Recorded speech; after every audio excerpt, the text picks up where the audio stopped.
o professor Rui Cadima me ligou há 15 minutos bastante aflito, dizendo que desde manhã estava com problemas na internet em casa, tentou resolver, mas estava há horas naquelas conversas com o call center e não estava a conseguir ter um bom sinal. E, portanto, vai tentar ainda vir aqui à sessão, com certeza, se conseguir o sinal, mas transferiu para mim a abertura da sessão porque era mais segura em termos de estabilidade da rede. Portanto, eu iniciaria. E dando esta explicação e dizendo que a ausência se deve apenas a esta razão e não ao desejo de estar aqui também presencialmente / virtualmente.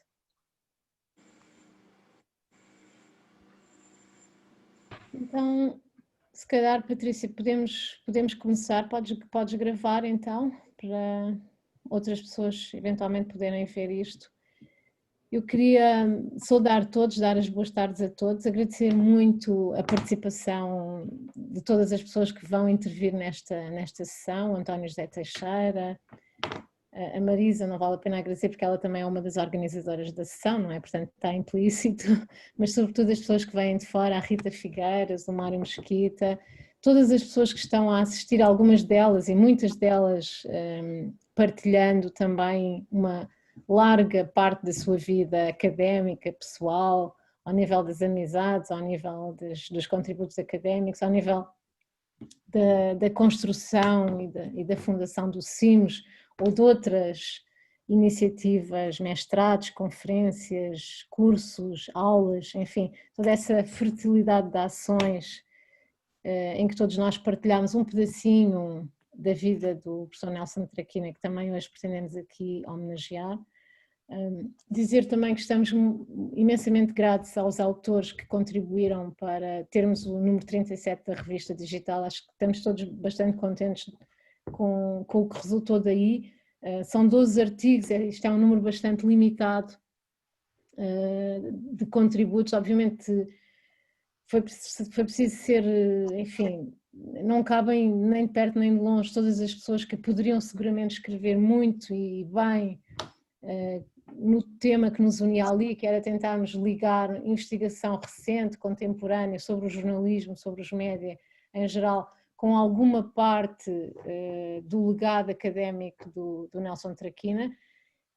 Esperamos que em próximas edições da revista, em próximas iniciativas, quem ficou de fora possa vir a contribuir, porque o que se percebeu aqui neste número também, à medida que fomos, há pouco estava a dizer isso, fomos revisitando a obra dele, percebemos como não só há uma primeidade desse olhar na detecção de temas importantes, alguns deles são os temas que nos ocupam agora, como há uma enorme qualidade e rigor na forma como eles foram abordados. E penso que a revista, nos contributos que dá, é bem a prova disso, não é? Temos textos sobre a televisão, que foi uma das coisas sobre as quais o Nelson Traquina escreveu bastante, sobre o papel e a responsabilidade social do jornalismo na democracia, isso foi basicamente o seu monotema, não é? Essa era a sua obsessão.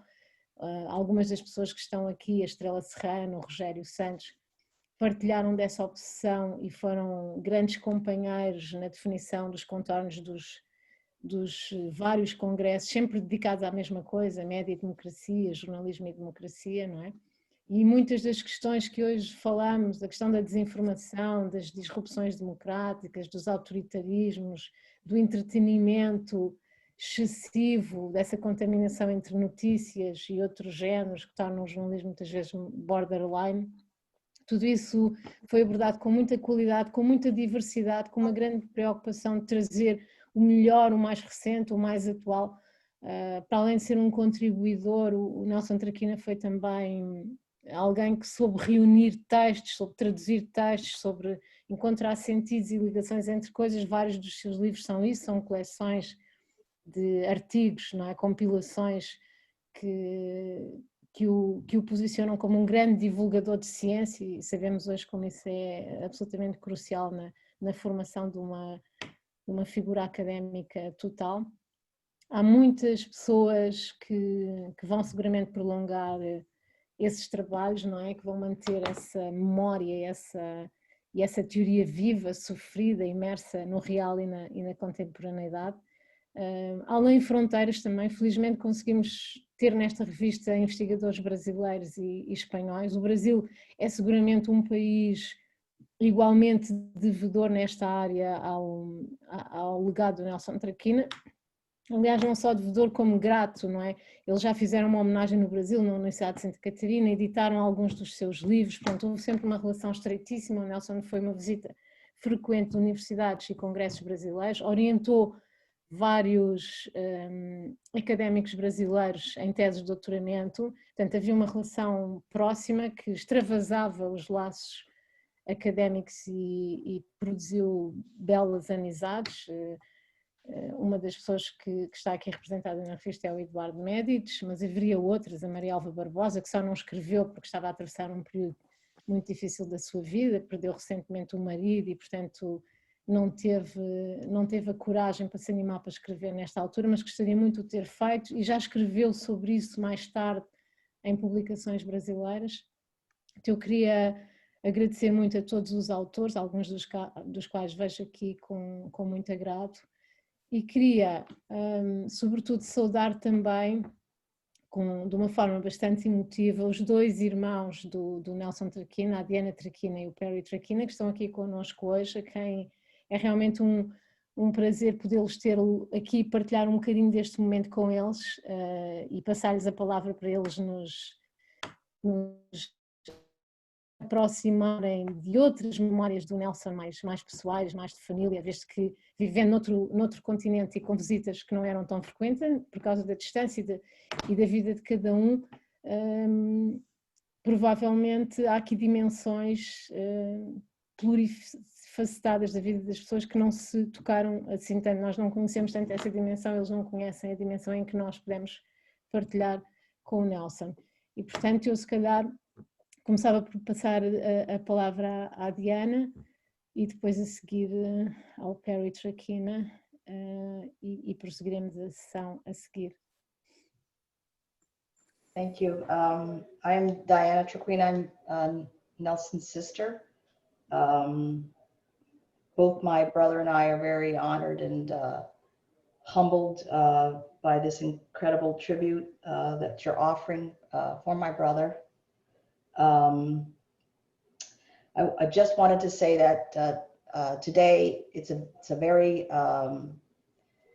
interesting day you've chosen because it's Thanksgiving in America. It's a holiday that we celebrate, non-religious holiday where no one works and everybody gets together with family and friends to give thanks and gratitude for everything around us and what we're happy with and what we're thankful for. And it's a holiday that my brother Nelson loved very much. He enjoyed and loved being with his family and his friends. And he also loved to eat good food. And so it was a wonderful day to be together with him and give thanks. And certainly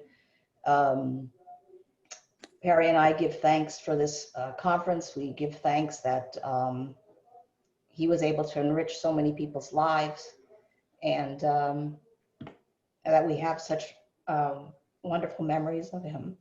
Thank you. Obrigado. Boa tarde. Olá, boa Eu tarde. sou o irmão do Nelson. Eu não falo português assim muito bem, mas penso que é importante falar com vocês na língua dos meus pais hoje. Quando o meu irmão morreu ano passado, a nossa família ficou em choque. Temos muitas saudades dele e este evento é muito apreciado por a nossa família. No fundo, o Nelson era um professor, um escritório, e ele valorizava muito o tempo que passou com vocês na Universidade de Nova Lisboa.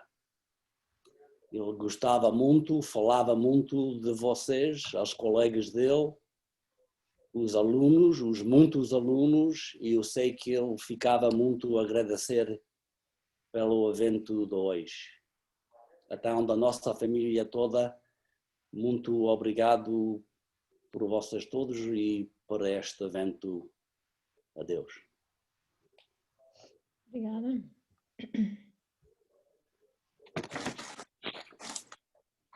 Muito obrigado.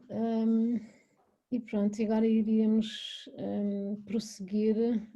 Vamos ter seguramente muito mais oportunidades para continuar em contacto e voltando sempre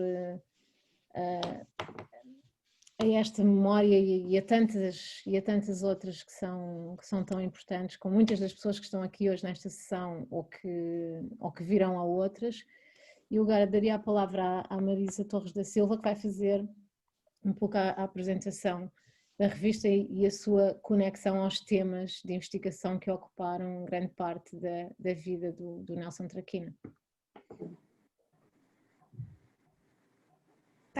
Boa tarde a todos. É de facto uma honra e uma grande emoção para mim estar aqui hoje para homenagear Nelson Traquina, um homem muito especial, um professor e investigador, de quem tenho muitas saudades, por ter sido um dos meus primeiros mentores, meu professor e também um meu querido amigo.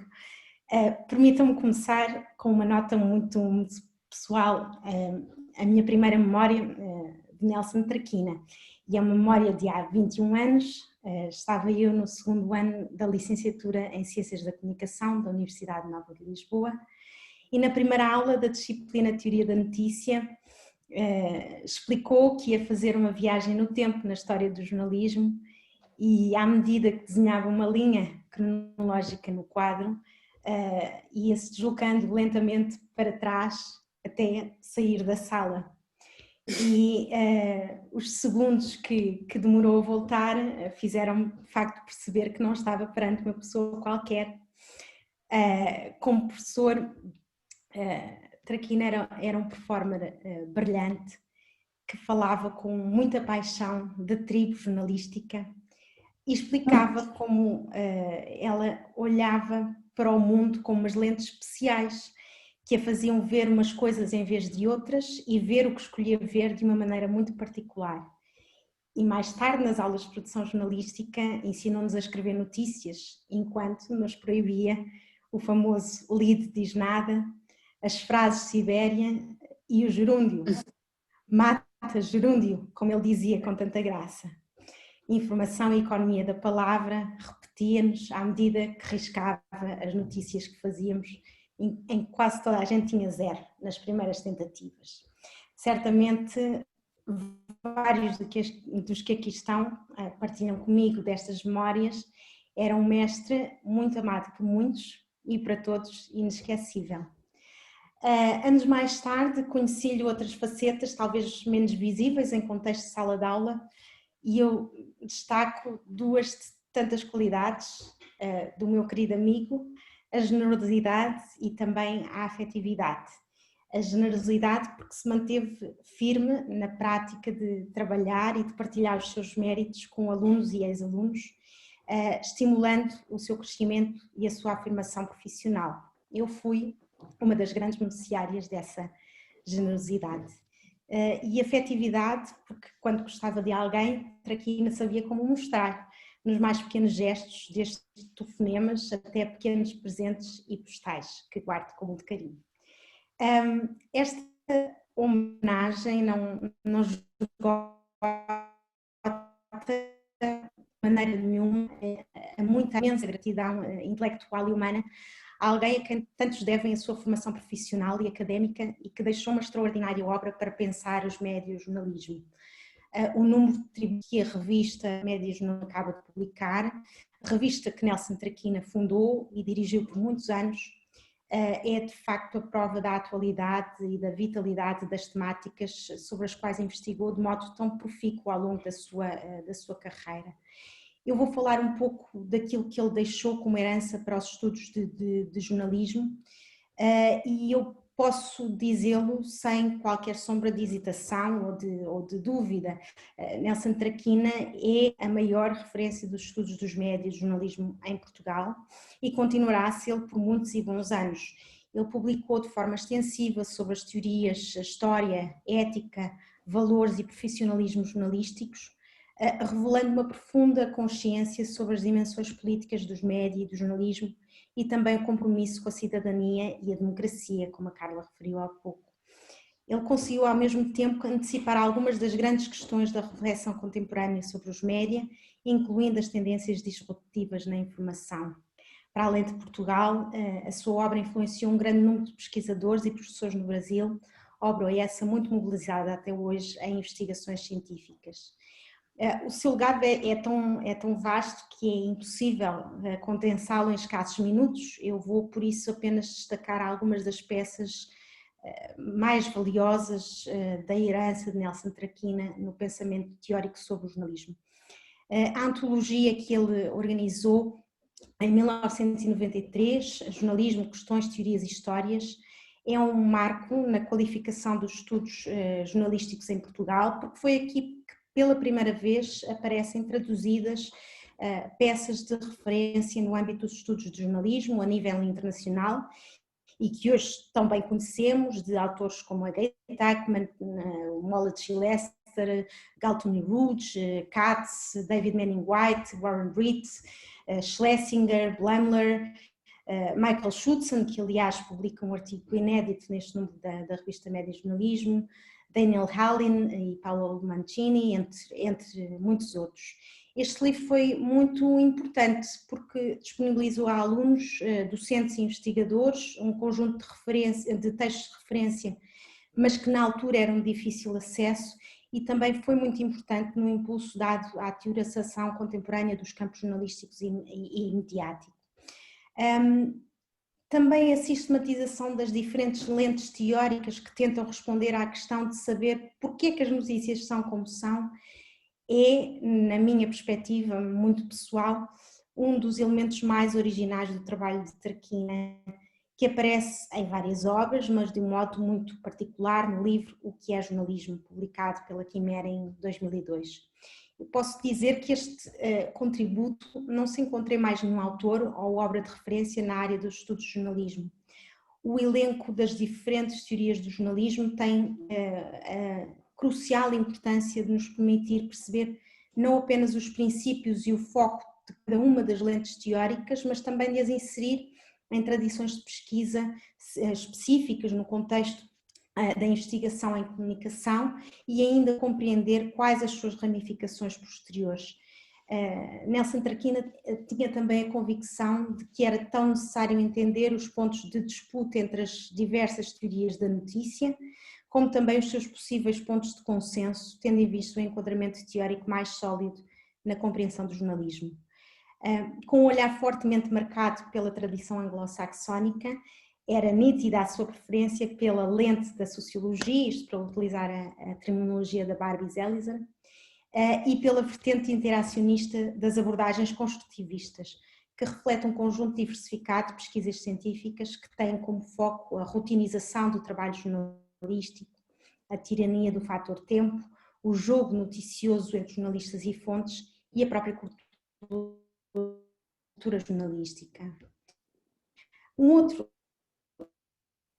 singular na obra de Traquina é a sua que ele usava nas aulas de teoria da notícia e que pelos seus alunos, eu incluída, era entendido como mais uma das suas peculiaridades linguísticas, mas que na verdade é fruto da sedimentação teórica que decorre de uma das suas principais investigações empíricas. Traquina segue Zelizer, que já referi há pouco, na proposta de examinar o jornalismo como mais do que uma profissão.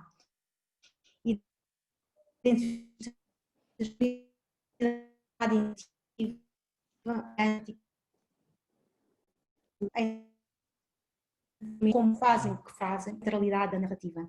Mas Traquina cria um novo conceito, o conceito de tribo jornalístico, para transmitir mais claramente a forma como os membros desta comunidade interpretativa, ao partilharem uma ideologia profissional e uma cultura jornalística rica em representações, usam de um modo ritualista e transnacional uma lógica do concreto no seu trabalho cotidiano.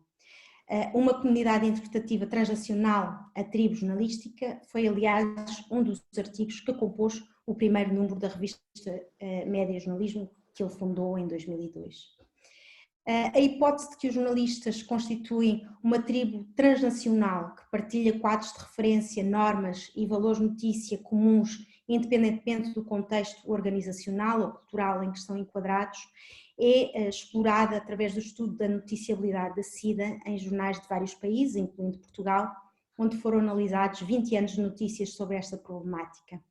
As conclusões do trabalho empírico de Traquina confirmaram a hipótese de que os jornalistas contaram as mesmas histórias sobre a SIDA, com um claro predomínio das fontes oficiais, explicada enquanto elemento de rotinização do trabalho jornalístico. Traquina é, aliás, citado na entrada de uma obra monumental recentemente publicada, é a International Encyclopedia of Journalism Studies. Ele é citado na entrada Comunidade Interpretativa, precisamente, e ele é dado como um exemplo referencial de investigação científica centrada no modo como as crenças profissionais de várias comunidades interpretativas favoreceram a orientação para os acontecimentos em detrimento das problemáticas, como mecanismo para fazer face aos constrangimentos do campo jornalístico, nomeadamente o tempo e os recursos disponíveis. Nelson Traquina promoveu igualmente uma agenda de pesquisa que refletia o que desejava para o jornalismo, ser um promotor do diálogo público e da cidadania plena. A crença na capacidade do jornalismo se preservar como um espaço de liberdade e de resistência nunca o abandonou, mesmo se assente num certo ceticismo de quem foi observando a diluição do jornalismo noutros discursos e sobre as disrupções que hoje contaminam ainda mais o espaço público. E por isso mesmo Traquina olhou com realismo para as tentativas de revitalização da participação democrática, como o movimento do jornalismo cívico, acreditando sobretudo no potencial de uma reflexão que conduzisse a uma transformação das práticas profissionais. Nelson Traquina era muito consciente da riqueza e da multidimensionalidade do estudo de jornalismo no que respeita aos seus objetos, às suas temáticas, às suas metodologias, num campo em permanente e rápida mudança. E por isso mesmo ele alertava para os riscos de um fascínio obsessivo pela novidade e pela inovação tecnológica, contrapondo, por outro lado, a necessidade de um cruzamento de lentes interdisciplinares para apreender as interseções políticas, económicas e culturais que constituem o jornalismo enquanto instituição social, na senda, mais uma vez, da proposta de Barbie Zelizer em tomar o jornalismo a sério. Este número especial da revista Média Jornalismo é assim uma forma de agradecimento a Nelson Traquina pelos caminhos desbravados na teorização dos médias de jornalismo, a que se juntam novas rotas de pesquisa devedoras do seu legado. E encontram-se aqui de forma muito para espicaçar, mas encontram menções fundamentais da carreira académica e investigativa de Nelson Traquina, o jornalismo, os estudos e a história dos média, os efeitos do entretenimento e a desregulação progressiva do mercado televisivo ou ainda as transformações na comunicação política e no espaço público. Eu queria, por isso, agradecer, em nome da direção da revista, aos autores que colaboram neste número e que ajudaram, de facto, a torná-lo especial. Eu queria também aproveitar esta oportunidade para agradecer às direções anteriores da revista pela construção e pela qualidade deste espaço promotor de discussão crítica e qualificada em torno dos médias de jornalismo. As minhas palavras finais vão, obviamente, para o nosso homenageado. Obrigada, Nelson Traquina, por tudo o que fez por muitos de nós e pelo muito do que estou certa, ainda vai fazer pela rica herança que nos deixa. Obrigada.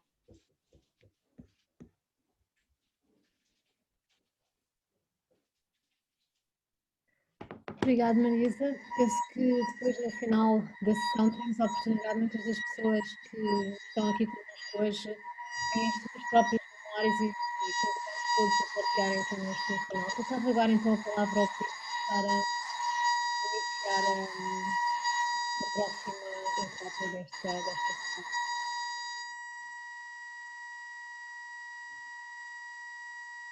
Não te estamos a ouvir, Pedro. Há aqui um som. Está com ruído. Se calhar fechar os microfones todos, deve ser alguém com todo Back.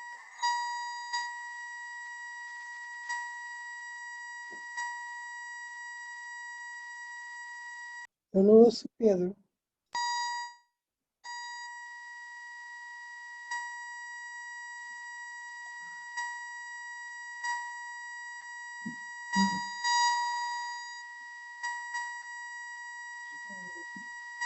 Se calhar é o próprio Pedro.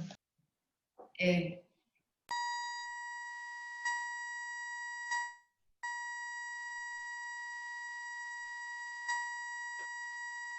Pedro, não sei se me estás a ouvir, mas nós não conseguimos ouvir, estamos a ouvir em fundo, portanto. Eu acho que não, que está alguém a tentar entrar. é o professor Pedro Coelho que tem dificuldade. Quando o Pedro tenta ligar o microfone, não se ouve, só se ouve barulho.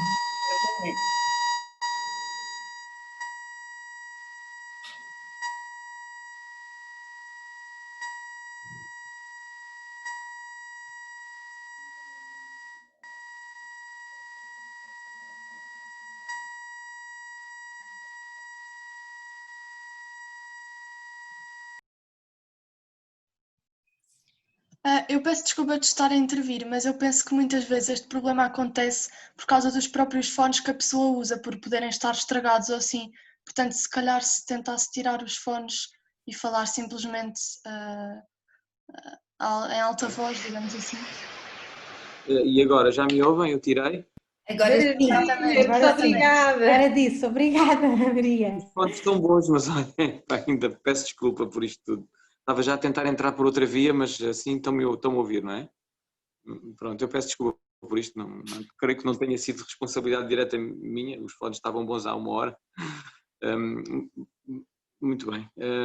Depois desta falsa partida, queria então agradecer o facto de me terem desafiado para estar aqui convosco hoje. É de facto um prazer poder associar-me a esta homenagem ao professor Nelson Traquina. Eu também fui aluno do professor Nelson Traquina, fui por 2 vezes, quer na licenciatura, quer no mestrado, e de facto é impossível não estar de acordo com aquilo que quer a Marisa, quer a Carla disseram relativamente à personalidade, à figura, ao pedagogo que foi o professor Nelson Traquina. Deixou-nos a nós todos, e a mim também, seguramente, o bichinho do estudo do jornalismo. Eu, quando cheguei às mãos dele no mestrado, estava muito afastado da academia, e a forma como ele me puxou para dentro da academia foi, desde logo, uma forma muito inteligente, porque, ao contrário de outros académicos com quem me fui cruzando ao longo do meu percurso na faculdade, o professor Nelson Traquina teve sempre a particularidade de puxar um jornalista. Ele sabia que eu era um jornalista, ainda hoje sou um jornalista, serei sempre um jornalista antes de tudo o resto, mas ele soube puxar um jornalista, que não era tarefa fácil, na Universidade Nova de Lisboa, no ano em que eu fiz o mestrado, no ano 2001, por aí. E também por isso, provavelmente, eu depois fui fazer uma investigação académica relacionada com o ensino do jornalismo, porque o bichinho de ligar prática e teoria provavelmente terá vindo desse homem, que era muito mais do que um académico abstrato. Ele era um homem que punha as mãos na massa e sabia pôr as mãos na massa. E o desafio que me lançaram hoje está diretamente relacionado com isto. Promover aqui um debate, uma conversa entre 2 figuras de proa, quer da academia, quer do jornalismo, sobre o ensino do jornalismo. Acho que é um desafio bastante interessante, que eu acolhi com um enorme gosto, e é exatamente para aí que vou lançar-me agora, para promover essa conversa entre a Rita Figueiras. A Rita Figueiras é professora associada da Universidade Católica Portuguesa, é investigadora principal de um projeto financiado pela Fundação para a Investigação do Banco Real da Suécia, tem como principais interesses de investigação os mídia e o poder, o jornalismo, a mediatização, é comentadora residente do programa Espantosa Realidade das Coisas, da TSF, e também o António José Teixeira, com quem tive o prazer de trabalhar uma década praticamente. Ele é diretor de informação da RTP, foi diretor da SIC Notícias e do Diário de Notícias, integrou a direção de diversos órgãos de comunicação social, do Jornal de Notícias, da TSF e da SIC, foi diretor do curso de jornalismo da Universidade Lusófona e é professor de jornalismo político no mestrado em jornalismo da Faculdade de Ciências Sociais e Humanas. O primeiro desafio que vos lanço aos dois, à Rita e ao António, é exatamente este. O jornalismo é uma profissão extraordinariamente complexa.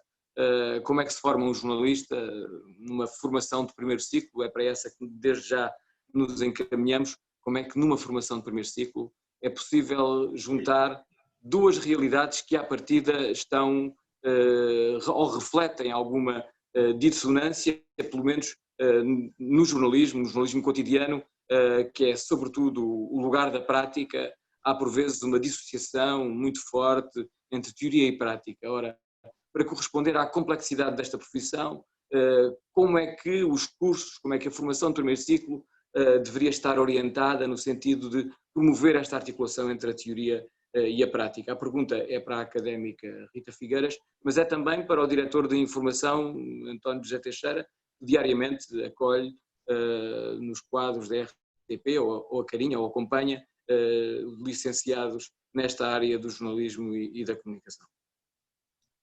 O desafio está lançado há anos. Rita, podemos começar por si, por favor.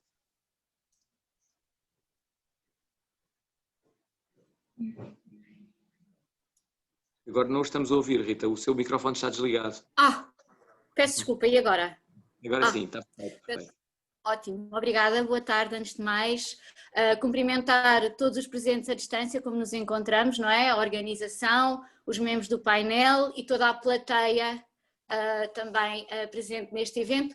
Obviamente também uma palavra inicial para louvar a iniciativa nesta homenagem ao professor Nelson Traquina, que foi também para mim uma referência enquanto académico e uma inspiração, mas conforme os anos passam, mais percebo que mais importante do que os académicos são as pessoas dos académicos, não é? E portanto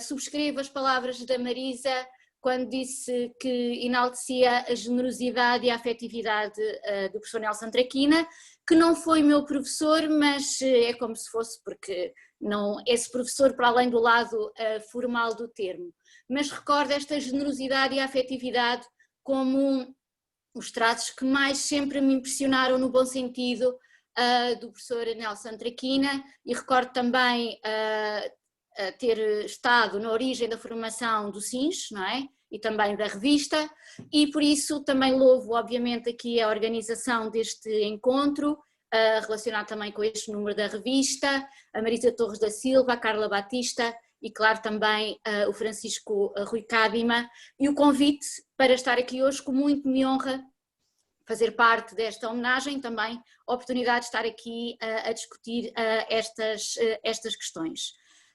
Agora, sobre a pergunta que o Pedro fez, eu penso que uma questão fundamental, e eu nunca fui jornalista, e isso é importante dizê-lo, nunca fui jornalista, há dois fatores que penso que todos os estudantes devem ter e que a universidade deve ajudar a cultivar, que é a curiosidade e a criatividade, que são duas questões que me parecem fundamentais em qualquer estudante de jornalismo. O que eu considero que a universidade traz e pode ajudar bastante é perceber a importância do conhecimento e como é que se forma o conhecimento, e principalmente aprender a fazer questões. Mais importante do que as respostas, que não vão ser dadas pelos jornalistas, em princípio, aprender a colocar questões. E aprende-se a colocar questões estudando os assuntos. Porque colocar questões colocamos todos, mas uma das diferenças que eu penso que a profissão jornalística deve trazer é a forma como coloca as questões, os ângulos como coloca essas questões. E aí julgo que o estudo e a aprendizagem e o esforço de articular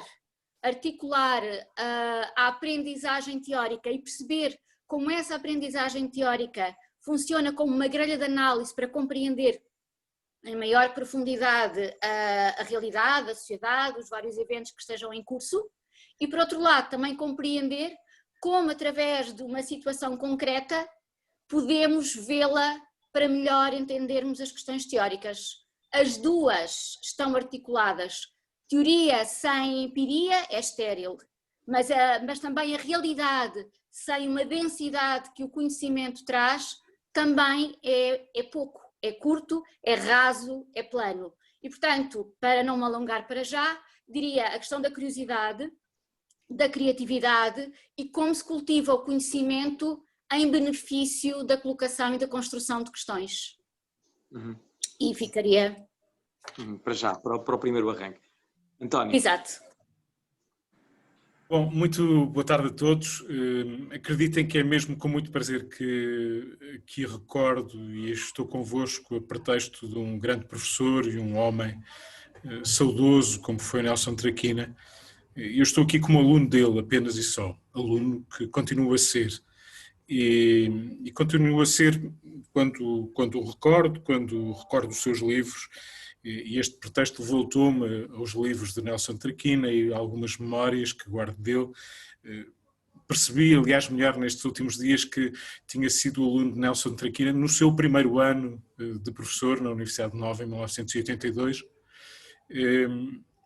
Uma cadeira que se chamava Introdução ao Discurso Jornalístico. E de facto, lembro-me uma surpresa de encontrarmos uma pessoa que se distinguia não apenas pelo seu sotaque que dava nas vistas e que nunca perdeu verdadeiramente, mas pela proximidade que tinha dos alunos, o interesse que tinha em conversar com eles, o interesse, a convicção que tinha no jornalismo, e isso para nós que tínhamos chegado lá, um pequeno grupo, na altura éramos poucos, naquele curso da Universidade Nova, que na altura se chamava Comunicação Social e não Ciências da Comunicação, ainda não, mas que tinha, digamos, uma tensão grande entre um instrumental mais teórico, mais virado muitas vezes para a semiologia, alguma sociologia, outras disciplinas que obviamente são úteis também para a formação jornalística, mas que era um homem que vinha do jornalismo. Curiosamente, um homem que tinha uma preparação académica e uma experiência académica fora do comum em Portugal, trazia a primeira experiência americana da sua origem, experiência académica também europeia, francesa, e juntava a isso ser jornalista também, não é? Tinha chegado em 74, em outubro de 74, precisamente no período revolucionário, trabalhando como se recorda, e a revista agora nesta homenagem recorda esse percurso, para trabalhar para a UPI, para a United Press International. E de facto era uma figura diferente, cativante, que nos deixava muitas vezes atónitos sobre o que é que vinha aí, de que é que ele nos ia falar, a escrita, a forma como cuidava dela, como nos corrigia, e tudo isso era de facto muito, muito interessante.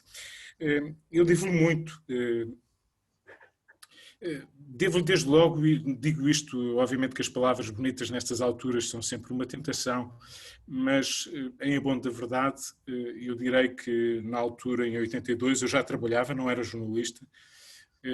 Devo-lhe, obviamente, não ter perdido essa chama que me tinha conduzido ali. Eu gostava e queria ser jornalista, mas devo-lhe, sobretudo, quando olho para trás, aquilo que ele fez pelo curso, pela formação, no sentido que ela tivesse uma componente forte também, mais ligada ao jornalismo, ao ensino do jornalismo, às práticas jornalísticas, à discussão do jornalismo, e como isso conduziu a que ele tivesse atraído outros profissionais, como Mário Mesquita, que está aqui connosco, e sem o qual, porventura, eu não teria sido jornalista. E isso devo a Nelson Traquina, porque foi a partir daí que se fez essa caminhada. E isso é Já é muito se juntarmos tudo o que ele foi fazendo e que já foi dito em boa parte na obra que nos deixou e que é obviamente uma referência permanente e muito atual, que é extraordinário como relido hoje. Daqui a pouco pedir-vos-ei paciência para recordar uns passos que ajudam a responder à tua pergunta, Pedro. Como ele é atual, como ele continua atual, como ele tinha uma lucidez que não era fruto da época, era fruto de uma convicção naquilo que era o sentido que fazia para a comunidade. O jornalismo, como ele, era uma ferramenta fundamental para a cidadania, para a vida em democracia, e ele tinha convicções profundamente democráticas, não apenas porque gostava de votar no Partido Democrata, no seu estado de origem, mas porque era um democrata no sentido mais liberal do termo, e tinha uma convicção forte, achava que isso eram valores absolutamente imprescindíveis. E essa cultura democrática em que o jornalismo era de parte inteira, a independência, o distanciamento dos poderes, era algo que ele levava muito a sério, era algo que notávamos uma veemência muito forte no seu discurso. Nelson Traquina, desculpa Pedro não estar ainda a responder à tua pergunta, marcou-nos muito nessa proximidade com o jornalismo, com essa tal atitude cética, esse distanciamento. Isso era muito valioso, recordo muito isso, são valores que não esqueço. E a forma como ele enobreceu o jornalismo, porque naquele curso, lembrem-se à época, e sem desconsideração para ninguém, eu tenho muito orgulho na formação, mesmo que ela tenha sido depois aperfeiçoada em termos de leque e de abertura para outras disciplinas, de maior foco no ensino do jornalismo até, mas eu orgulho-me da formação geral, de tal especialista em generalidades, como nós dizíamos, que éramos quando vamos tudo isso para nos dar uma bagagem, um instrumental de convicção na ignorância que tínhamos, porque se há coisa que eu aprendi e continuo a falar como aluno, é a consciência da ignorância. E isso é muito importante para um jornalista, a consciência daquilo que não sabe, que precisa de procurar das perguntas certas, que muitas vezes são perguntas simplíssimas, como perguntar aquela coisa básica do lido, não é? Um porquê, um como, explico melhor. Tantas vezes esquecem muito elaborados e aparentemente sofisticados a fazer perguntas que finalmente não trazem grandes respostas e obviamente não há boas respostas para perguntas más. E isso esteve ali presente e foi desenvolvido ao longo do tempo.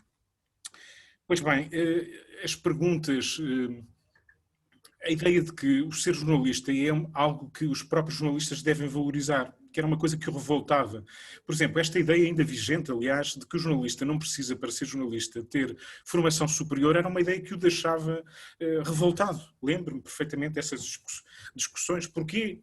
Porquê é que um jornalista não há de ter formação superior? Não tem que ser licenciado em Ciências da Comunicação, pode ter outro tipo de formações, a profissão deve ser aberta. Os critérios, lembro-me à época, nos Estados Unidos, quando as redações recrutavam jornalistas, tinham uma regra de metade vinham do ensino do jornalismo, outra metade vinha de outras especialidades, quaisquer que fossem, arquitetura, engenharia, o que seja, essa exigência que ele colocava na formação. Pois bem, Pedro, num livrinho que guardo com orgulho, julgo que numa edição brasileira, o Estudo do Jornalismo, precisamente no século XX, e que é bem atual, é exatamente aquilo que acho que devíamos fazer. Ele concluía no final, precisamente talvez imaginando a pergunta que tu fazes agora, Pedro, mas que é uma pergunta de sempre em relação a qual é a boa formação, qual é a boa articulação com o mundo profissional. E Nelson Traquina dizia que era importante reconhecer que a qualidade do jornalismo está diretamente relacionada com a qualidade dos jornalistas. E que é tempo de reconhecer, estou a citá-lo, o que é que isto significa. As soluções do passado, quanto ao recrutamento dos jornalistas, estão ultrapassadas. Os jornalistas necessitam de preparação especial para uma das mais difíceis profissões. E o jornalismo é uma profissão que caminha cada vez mais para um lugar ao lado do médico e do advogado. e não um emprego. Os jornalistas no início do século XXI têm mais em comum com outras profissões liberais que com os elementos mais míticos do proletariado. Deve haver uma educação mais completa, imaginativa, criatividade e exigente para os profissionais do campo jornalístico. Uma educação que dê aos futuros jornalistas conhecimentos acerca da história da sua profissão, a tal história interminável que levava a sair da sala, como há pouco a Marisa recordava, acerca dos inúmeros constrangimentos existentes na produção de notícias, acerca da ética e as responsabilidades sociais terríveis, uma educação universitária com bases sólidas nas ciências sociais e humanas, incluindo a ciência da comunicação.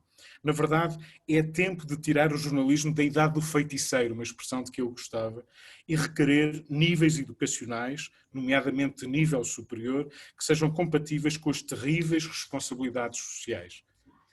Dizia ele, um pouco mais à frente, que a necessidade dos profissionais reexaminarem as suas práticas, as suas rotinas, a sua cultura profissional. E, finalmente, terminar uma matéria que lhe era cara, o jornalismo cívico, de que já se falou aqui, o citizen journalism.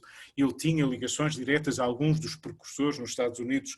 Eu conheci um deles, aliás, em Nova Iorque, o professor Jay Rosen, que fazia parte das suas relações, e como essa reflexão e essas experiências locais, regionais, enriqueciam esse sentido de comunidade, de ligação aos cidadãos, de formação de uma agenda que não fosse a agenda herdada todos os dias nas redações.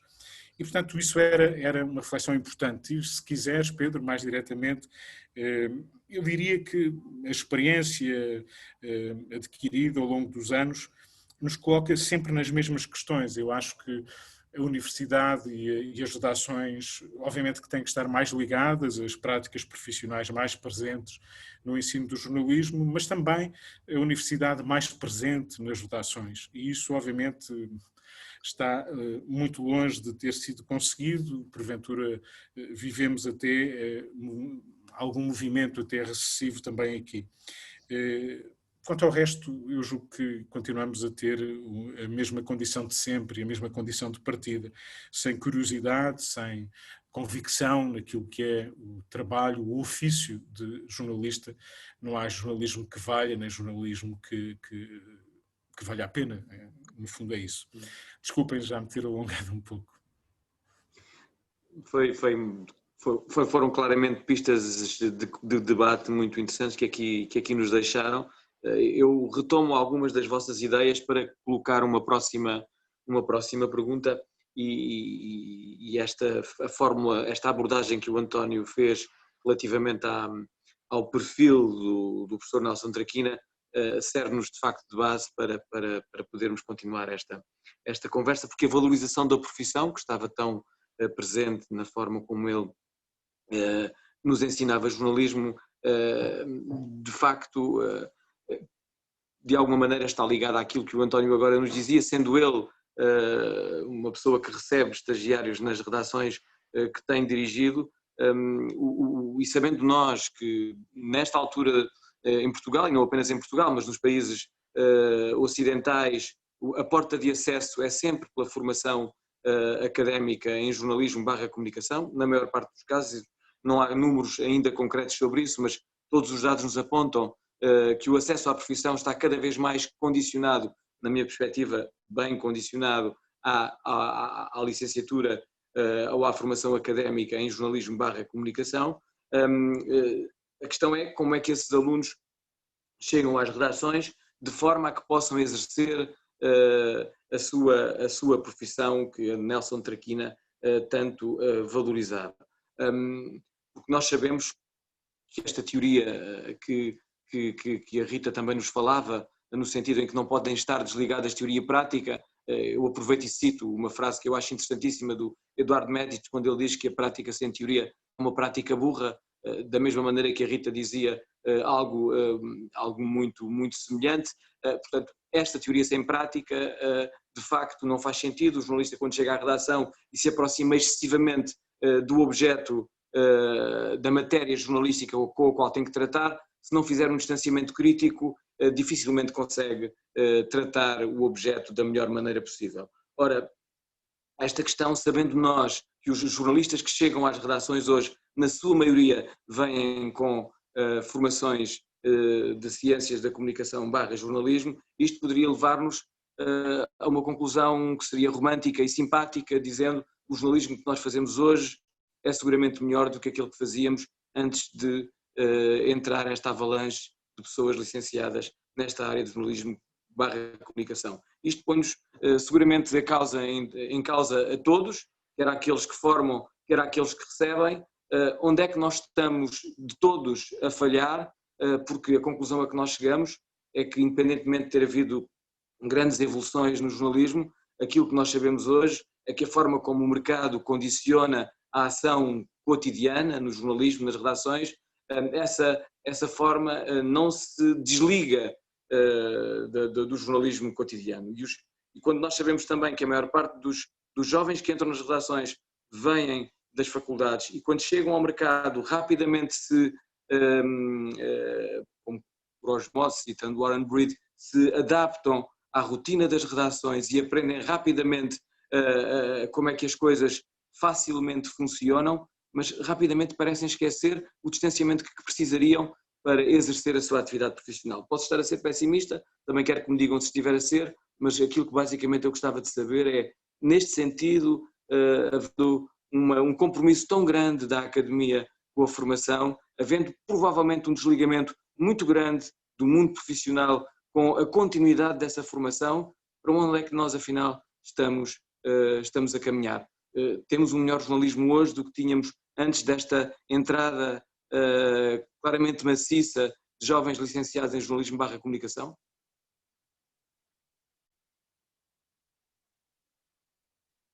Rita, por favor.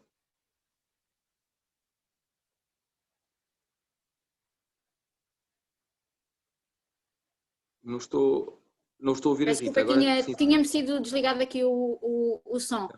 Dizia que temos que aprender estes novos códigos, não é? De que é quando é que entramos nestes contextos assim do Zoom, é sempre diferente, percebermos quando é que é a nossa deixa para começarmos a falar. Há aqui uma questão que parece-me extremamente difícil de resolver, se é que tem solução, se é um problema para resolver ou se é um problema para gerir, que é podemos estar a formar excelentes profissionais, mas de facto o jornalismo como indústria, chamando-lhe assim, o jornalismo como indústria tem enormes pressões que mesmo os melhores profissionais dificulta bastante a sua atividade, não é? Portanto, há aqui um problema difícil muitas vezes de compatibilizar, parece-me, que é entre a qualidade da formação e a vontade que estes novos profissionais podem ter, e não só novos, não é preciso ser novo profissional, que os profissionais de quererem continuar a fazer o trabalho numa determinada linha, e o que é que significa a transformação e a reconfiguração da profissão jornalística na nossa atualidade, que é uma reconfiguração que se verifica em todas as profissões há um determinado nível de que todas padecem do mesmo e as mesmas queixas, de perderem condições face a outras condições que tinham, ao mesmo tempo que lhes aumentam as exigências em que todos os profissionais têm tarefas para fazer que tradicionalmente não pertencia ao portfólio, digamos assim, das atividades associadas à profissão, e também a crescente precariedade que existe em todas as profissões, inclusive na profissão jornalística. Portanto, todo este contexto e, obviamente, o modelo de negócio, o choque da transformação tecnológica, as mudanças nas formas como as pessoas consomem a informação, a mobilidade, tudo isso, e a mudança também do que é hoje o entendimento, a cidadania e o dever cívico de acompanhar a informação que se transformou. Portanto, todo este contexto externo à própria profissão e interno à atividade profissional, é difícil compatibilizar isso com a eventual melhoria da qualidade à partida com que os novos profissionais vão chegar às redações, parece-me.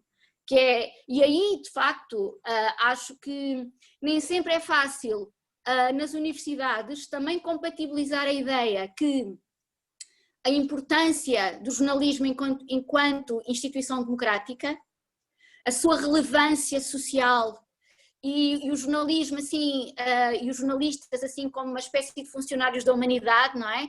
Em benefício de reequilibrar e garantir alguma qualidade do ambiente democrático, contribuírem para isso e ao mesmo tempo as condições de trabalho, as notícias que os alunos, enquanto ainda alunos, leem, exemplos que trazem às vezes para as aulas, como é que se compatibiliza com determinadas formas de fazer jornalismo, com toda aqueles ideais normativos que também são importantes de passar, penso eu, porque é preciso ter um modelo de horizonte melhor do que aquilo que conseguimos fazer para não começarmos a fazer pior. Portanto, é importante passar aos alunos a ideia, os valores, enquanto instituição democrática, o que é que significa o jornalismo dentro desta sociedade democrática, como eu dizia. Mas é difícil, ao mesmo tempo, principalmente quando estamos a falar de novas gerações, que ainda têm muita dificuldade em compatibilizar muitas incoerências que compõem qualquer profissão e também a jornalística, e de não serem tão rígidos, de perceberem que ao mesmo tempo pode-se ter um horizonte que em certa medida mitifica, que em certa medida é inalcançável, com ao mesmo tempo há algumas das críticas que são evidentes e que possam ser feitas ao jornalismo. Que uma coisa não é incompatível com a outra, ainda que à primeira vista possa parecê-lo. É difícil, e quanto melhores preparados tiverem os estudantes, os jovens jornalistas, talvez o que eu vejo, quando muitas vezes os encontro alguns anos mais tarde, e nem precisa de ser muitos, uma certa tristeza entre a vontade, uma certa esperança, um contributo e depois muitas das dificuldades que encontram nas redações, que se encontram em todas as profissões, não é exclusivo dos jornalistas, este processo de transformação, como eu dizia, mas que depois, na evidência daquilo para o qual estudaram, não é?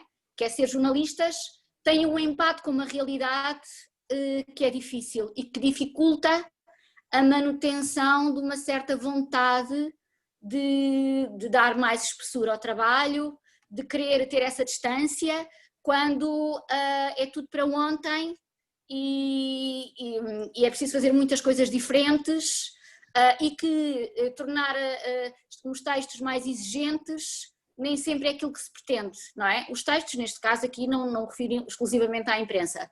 Portanto, é difícil, e é difícil compatibilizar, enquanto professora da área da comunicação, que sempre fui do jornalismo em particular, penso que é muito difícil conseguir compatibilizar, como eu dizia, esta dimensão mais idealizada, que é importante, acreditar na profissão é importante, e com alguma dimensão de sonho é importante, mas ainda assim que essa componente não fique destruída com o confronto com a realidade. Não é fácil essa compatibilização, mas obviamente é importante fazer esse debate com os alunos e talvez até passar-lhes a ideia que é precisamente essa dificuldade que os deve mover para continuar a estarem interessados e permanecerem na profissão. Ok. Muito obrigado, Rita. António, dando continuidade a esta ideia da Rita e mantendo a mesma pergunta, mas acrescentando apenas um tópico, a Rita fala aqui da questão do sonho, ou seja, eu enquanto professor também sinto que os alunos começam a perder o sonho, não quando chegam à redação, mas ainda durante o tempo da faculdade. Antecipam dificuldades tão grandes quando chegam ao mercado de trabalho, desde logo a entrada na profissão, que é cada vez ela mais complexa. Se os alunos começam a perder o sonho ainda durante a faculdade, como é que é possível depois na redação alimentar-se aquilo que eles já começaram a perder, sendo que tudo aquilo que a Rita disse deve ser tido em conta ao nível da forma como esta voragem, a forma como os estudantes, os jornalistas já na redação são forçados a fazer as coisas para ontem, citando aqui a Rita. António. porventura vou falar de algumas banalidades ou de algumas frases que correm o risco de estar demasiado gastas, mas ainda assim talvez sejam importantes. O nosso mundo hoje é um mundo mais difícil, não é? Dirão, bom, na história as dificuldades existiram sempre, os ciclos têm sempre as suas dificuldades e as dificuldades da sua época, e obviamente que sim, enfim, nós não temos, pelo menos talvez nem todos acreditemos que temos várias vidas. Na nossa vida estes ciclos, e naquilo que tem a ver com o jornalismo, as redações, o mundo profissional, as economias das empresas, são ciclos políticos e económicos que trouxeram demasiados desafios e dificuldades porventura. Também oportunidades, e este é o discurso quase economicista, de que a crise é sempre uma oportunidade. Nem sempre. Mas todos sabemos que vivemos, eu julgo que a questão central que aqui se coloca, seja para o jornalismo, os novos jornalistas, e talvez a questão mais relevante é a da autonomia do jornalismo.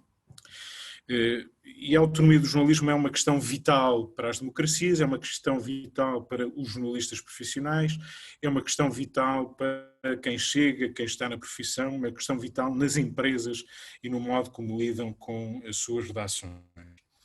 E este problema que hoje todos sabemos que vivemos na tensão entre os tempos rápidos e os tempos lentos, o jornalismo tem que dar resposta, muitas vezes quase simultânea, a estes dois tempos.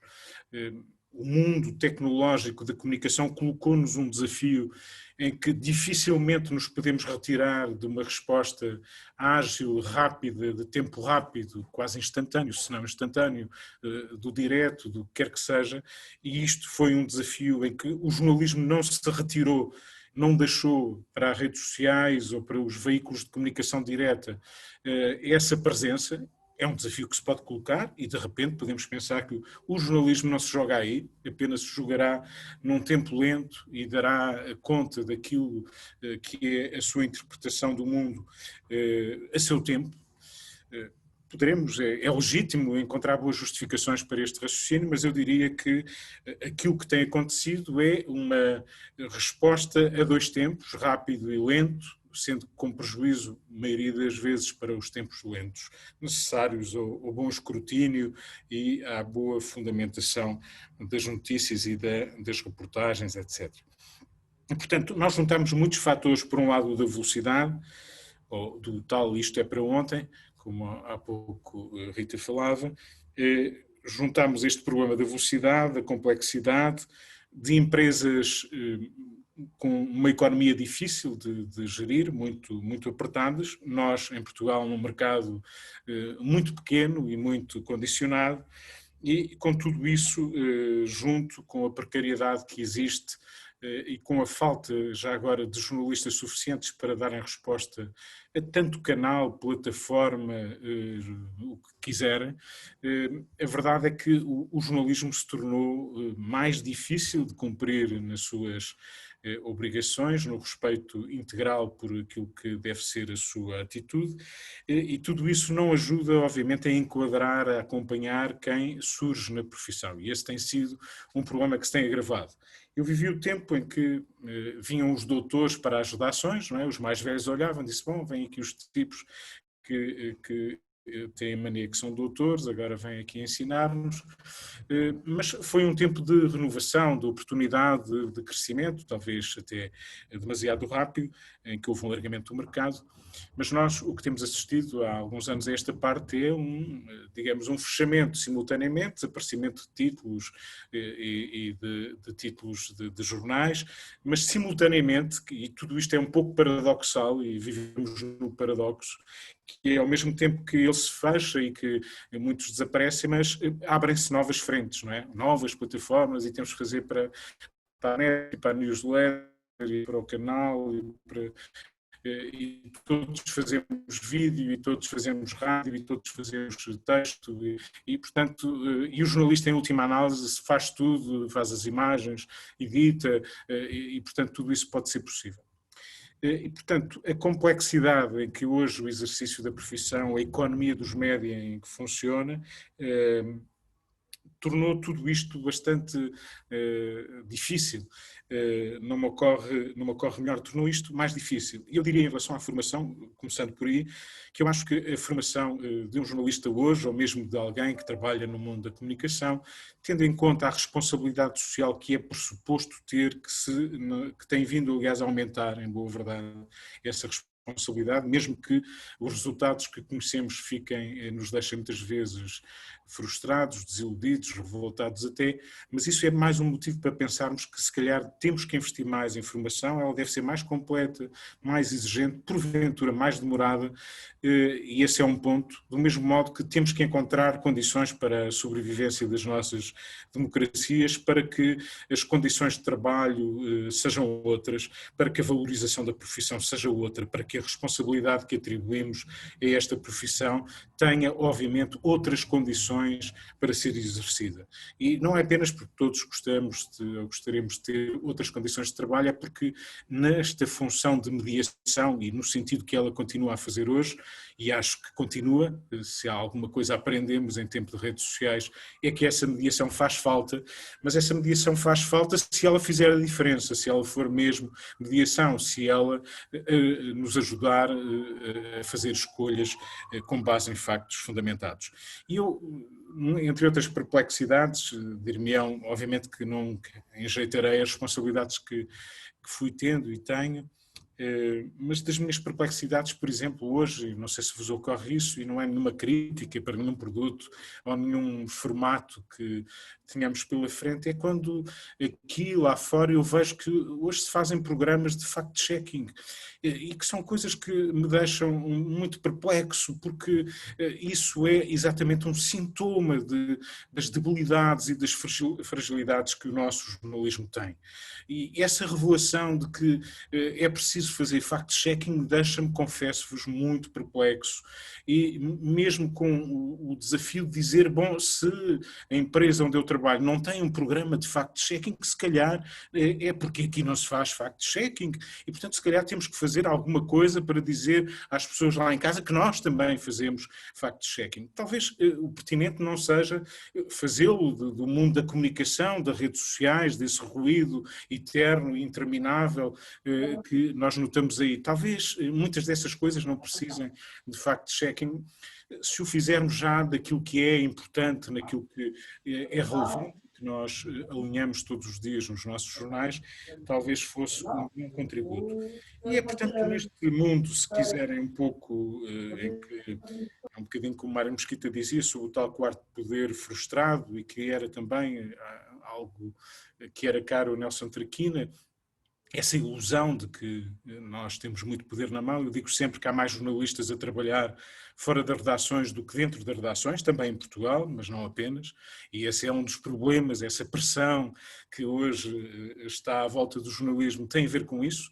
Há, de facto, gente que passou pelas redações ou que teve uma carteira profissional, que trabalha, há um maior número de profissionais a trabalhar na comunicação fora das redações do que dentro das redações. E isso diz alguma coisa de como se investe pouco naquilo que importa e desse modo se desvaloriza a nossa vida em sociedade.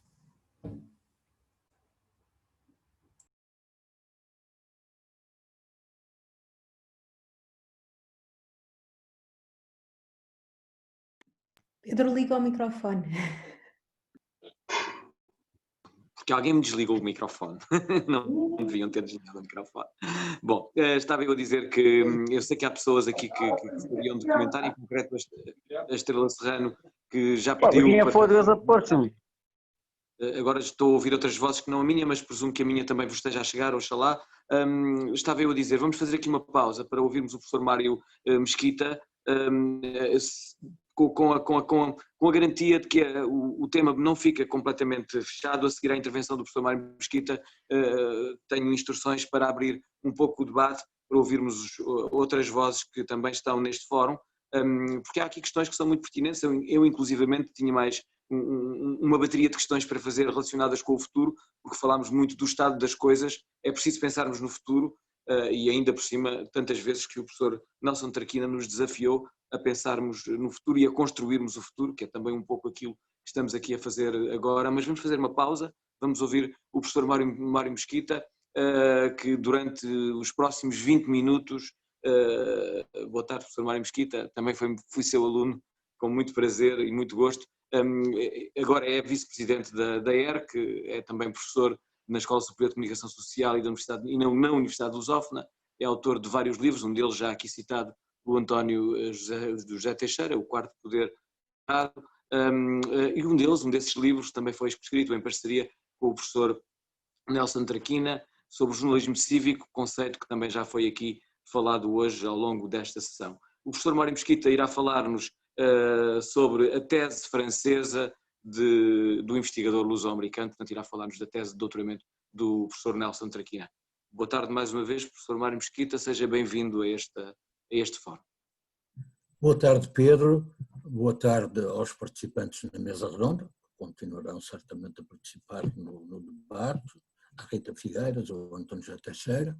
Queria dizer que a expressão quarto poder frustrado é o título de um livro do professor Nelson Traquina, e o título do livro, que eu acho que é o mais importante que publiquei, pelo menos no género de teorização sobre o jornalismo, chama-se O Quarto Equívoco, o poder dos média na sociedade contemporânea.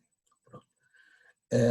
Em qualquer caso, eu queria falar, eu arranjei este título um pouco snob, a tese francesa do investigador luso-americano, mas entretanto, como não chegou a tempo, puseram no cartaz Evocação de Nelson Traquina. E a intervenção vai acabar por ser um pouco as duas coisas. Saúdo todos os presentes, felicito os organizadores da revista, a Marisa, a Carla Batista e o Francisco Rui Cárima, que julgo que não estará presente. Mas, de qualquer modo, também a Patrícia Contreiras, que fez um trabalho de edição, julgo eu, também importante. E queria dizer, em primeiro lugar, e queria dizer aos irmãos do Nelson que fui amigo dele, que conheci os vossos pais, num verão em que vieram cá a Portugal. Ele tinha ido aos Açores a uma certa altura e eu pedi ao meu pai para o receber lá. E depois ele disse, quando vierem cá os meus pais, hei de apresentá-lo. E assim foi, fui à casa dele, estava a dar um jogo de futebol de júniores.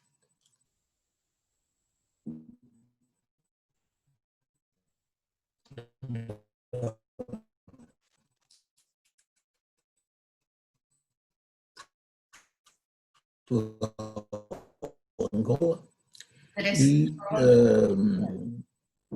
E portanto estavam, não se está a ouvir, registrar a qualidade da contribuição do Perry Traquina com a foto da capa da revista, que é uma foto que nos dá conta de um Nelson Traquina que nós não conhecemos, eu pelo menos, que devo ser o mais velho aqui à volta, não conhecia esse jovem Nelson Traquina, e a foto, nesse aspecto, abre-nos uma retrospectiva criativa, digamos assim.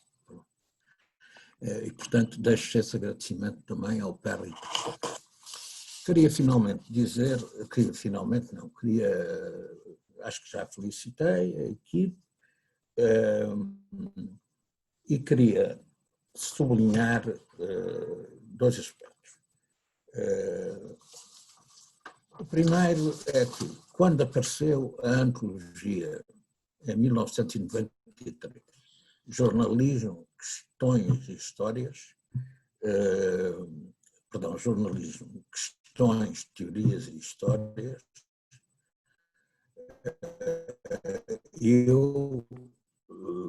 o Nelson Traquina convidou-me do que é que estou a fazer, qual é o objetivo, qual é a importância da obra, isso essencial para quem vai apresentá-lo. Mas o que aconteceu foi que eu li a obra, mas não tinha a noção de que aquela antologia ia ser um bocado o quadro ia definir linhas de investigação, quadros de análise, perspectivas gerais, e ia ter a importância que teve para várias gerações de alunos de jornalismo, de investigadores de jornalismo, e, portanto, é um ponto que tenho que dizer aqui, foi um ato que eu fiz na Fundação Luso-Americana.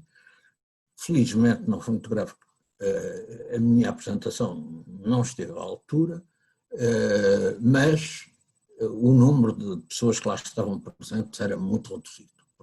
Foi uma coisa, quase eram umas pessoas da Fundação e alguns colegas do Nelson e assim, mas havia muito pouca gente. Dali ninguém adivinharia a importância que essa antologia acabaria por ter. Bom, queria dizer alguma coisa também sobre a tese. Quer dizer, acho que é interessante às vezes voltar à origem, neste caso, um estudo de origem, no sentido que foi o doutoramento dele, foi esse doutoramento que lhe permitiu entrar na Universidade Portuguesa, depois de analisado naturalmente pelos seus pares, e foi feito com o professor François Bourricou, da Universidade René Descartes,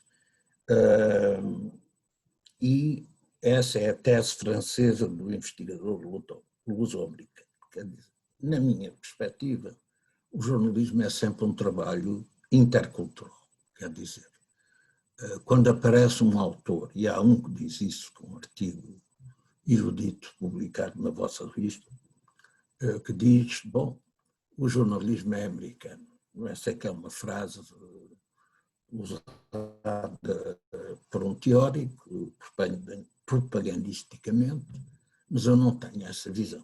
Acho que há uma tradição do jornalismo francês, há uma tradição do jornalismo espanhol, há uma tradição do jornalismo brasileiro, e todas elas são diferentes da tradição americana. Por exemplo, num tema que alguns alunos trazem sempre no coração, que é o tema do jornalismo cultural, aí, e da relação, da transição do escritor para o jornalista no século XIX, há quem tenha um pé na literatura e outro pé no jornalismo, são alguns dos grandes nomes da literatura portuguesa, um deles, Essa de Queiroz, acabou de ser editado o segundo volume, e é assim um calhamaço dos editoriais e dos escritos dele, do distrito de Évora, e é um livro notável, coordenado pela professora Ana Teresa Peixinho, mas isto para dizer que são tradições diferentes. São, também no Brasil, por exemplo, Machado de Assis, pessoas que nos jornais escreviam primeiro como jornalistas, depois como folhetinistas, e depois emancipavam-se quando, em alguns casos, se podiam emancipar. Porque um dos problemas que se pôs sempre em relação aos escritores e também aos jornalistas é o que alguns sociólogos chamam a segunda profissão. Quer dizer, para alguém ser escritor, normalmente tem que arranjar uma profissão que lhe permita pagar as despesas de casa, arredondar o fim do mês e não sei o que mais, mas que é a profissão basilar, e depois passar para, e depois, se conseguir ter um grande sucesso, passar para escritora full-time, e, portanto, essa interação dá-se de uma forma que não é idêntica à que se dá ao que se passa nos Estados Unidos, onde essa frase, o jornalismo americano, talvez faça sentido dizer assim, o jornalismo como negócio atingiu o seu mais elevado grau de eficácia nos Estados Unidos da América. Isso é possível. Agora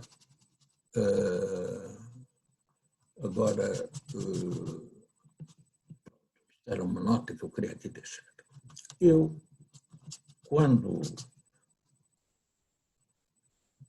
portanto, eu fui para a Universidade Nova Eu não era sequer licenciado. Fui cooptado como professor convidado. Tive uma carreira de 20 anos de jornalismo antes da Universidade Nova, antes do 25 de Abril, depois do 25 de Abril.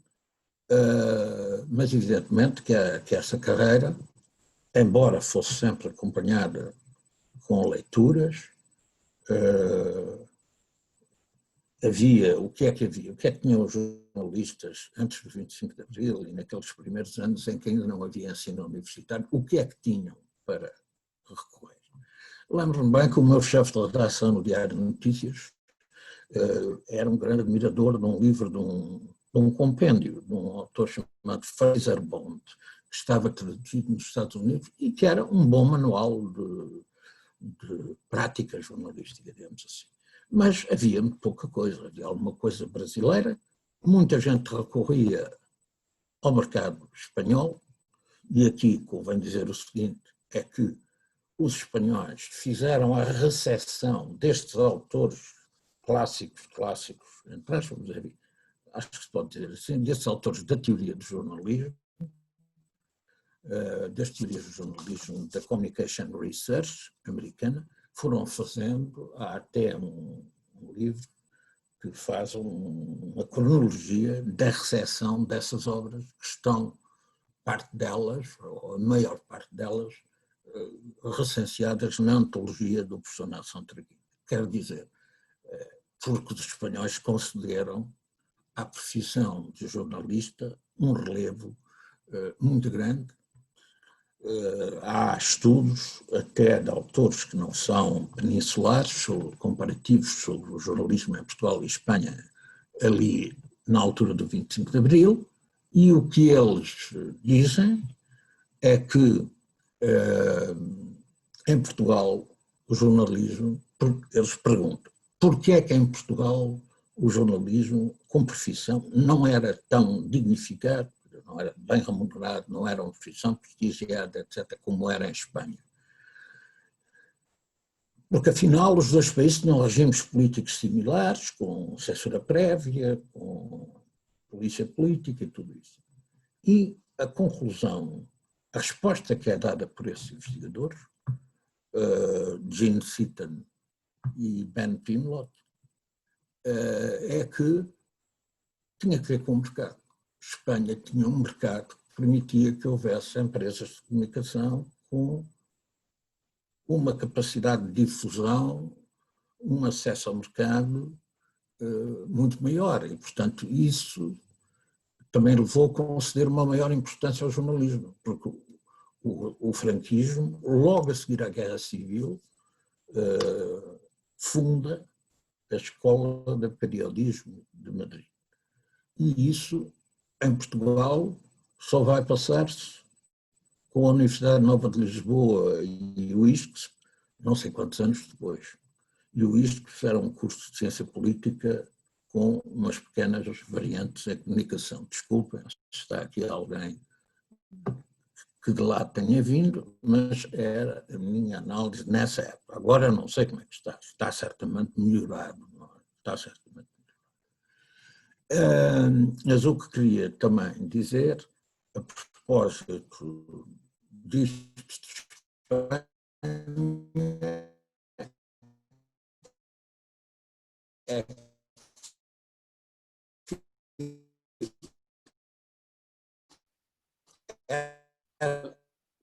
Estamos de novo a ouvi-lo com corte.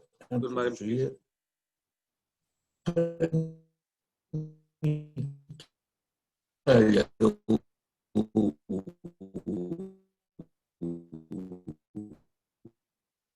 o som está ativado.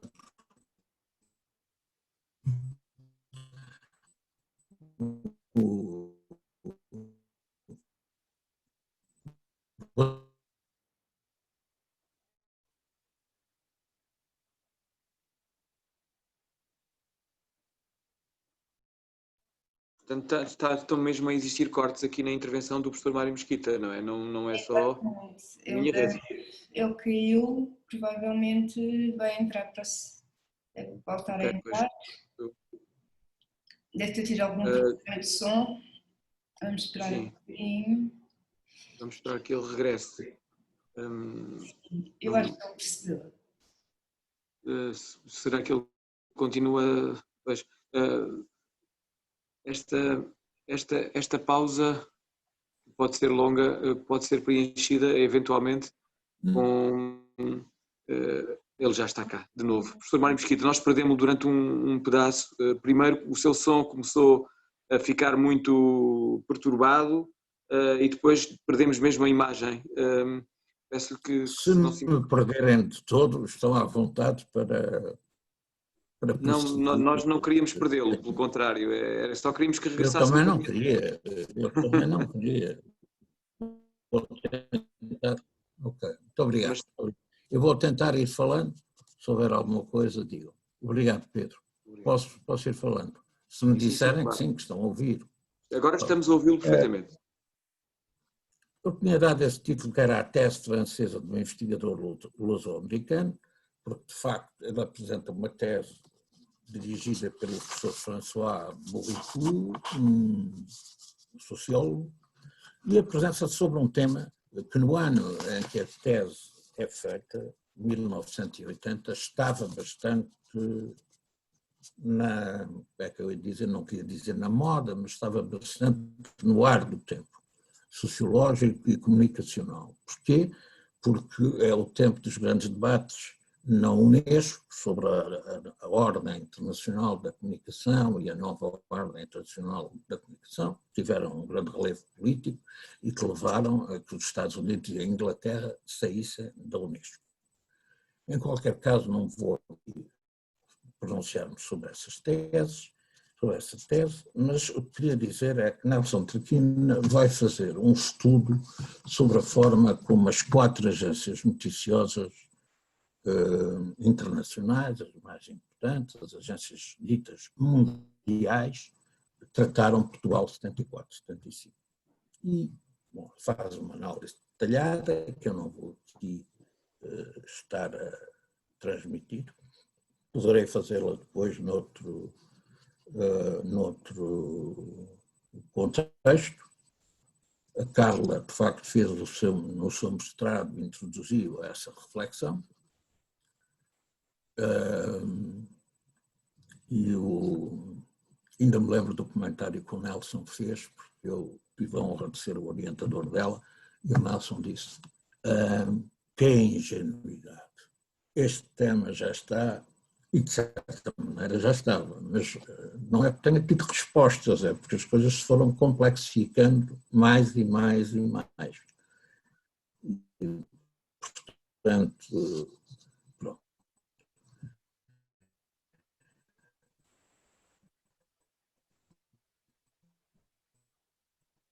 E voltamos a pará-lo. Voltamos a ouvir um corte.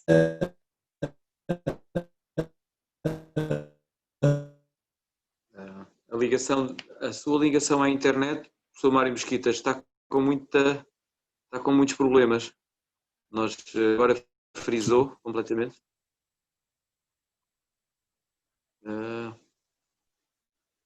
Está frisado, não está? Não sou só eu que estou com a imagem do professor Mário Mesquita parada, pois não? Caiu novamente. Todos nós. Caiu novamente. Sim. Okay. Penso que agora já regressou, está com o som desligado. Ok, vamos. Não estou Mário, a ver. tem o som desligado, Mário. Agora é o microfone, é? É. Sim. Agora podemos todos falar um bocadinho. Já está ali. Já cá estamos de novo. Esta coisa tanto aparece como desaparece. Como O que eu queria dizer é, no fundo, a que conclusão chega Nelson Traquina dessa comparação, que é uma comparação feita lá de acordo com as metodologias aplicáveis, etc. Eu chego à conclusão que a agência France Press deixa cair a transparência, a ambiguidade e a complexidade dos problemas políticos que se passam em Portugal nessa época. O mesmo não acontece com as americanas. A Reuters não é tão linear como as americanas, e ele diz a certa altura, isto é citado da revista Comunicação e Linguagens, número 8, que foi o primeiro número sobre jornalismo, foi uma lança em África, do Nelson Traquina, porque aquela revista era uma revista de grande nível teórico, portanto entrar ali uma coisa um pouco suja como é o jornalismo, não era assim uma coisa evidente para toda a gente, mas entrou e foi um número, julgo eu, de boa qualidade, e é fiel sobre das americanas, se caracteriza por um maior simplismo, reduzindo-se a luta política a um confronto de estilo western em defesa da democracia para impedir que se instale. O que eu quero dizer é que enquanto que a agência francesa e o americano não seriam compreensíveis, por exemplo, as várias extremas esquerdas que existiam em Portugal. Isso é uma coisa que eu também, em aula, tive dificuldade em explicar aos meus alunos. Os trotskistas, os maoístas, porventura os... agora desapareceram todos, mas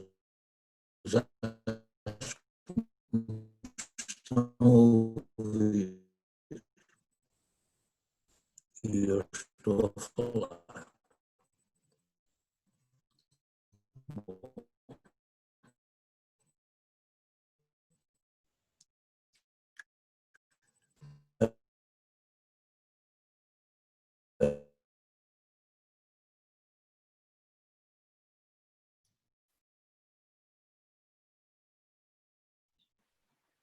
Nós estamos de novo a ter problemas de recepção.